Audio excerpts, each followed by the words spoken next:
Բարև ձեզ հարգելի ունկնդիրներ, բարև ձեզ քույրեր և եղբայրներ, ես ուզում եմ դիմեմ հայ ժողովրդին, ինչքան կարելի է չսիրել մեր պետությունը, մեր պետականությունը և կպնել, թե ով ինչ կոշիկներ է հայքել։ Մեր երկրի ղեկավարները պետք է հագնեն լավագույն կոշիկները, ինչ վերաբերում է Անեն Սիմոնյանին, Անեն Սիմոնյան, դու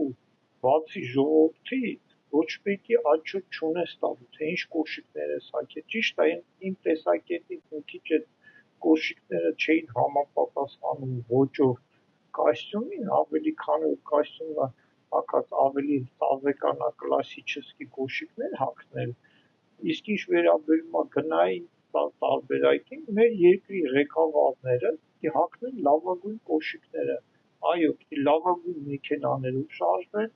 ու լավագույնը պետք է ամեն ինչ լինի, իսկ նրանք ովքեր նախանձում են կամ առաջարկում են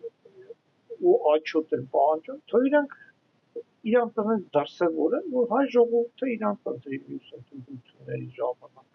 2026 թվականին դրեք դեր թեկնածությունը ընտրեք, իսկ մենք ժողովուրդս կորոշենք ում ձայն տանք, շնորհակալություն ուշադրության համար, ես էլ ուզում եմ Անեն Սիմոնյանին հայ որպես հայ տղա, հայ տղուն ասեմ տնգլիկ մի դիր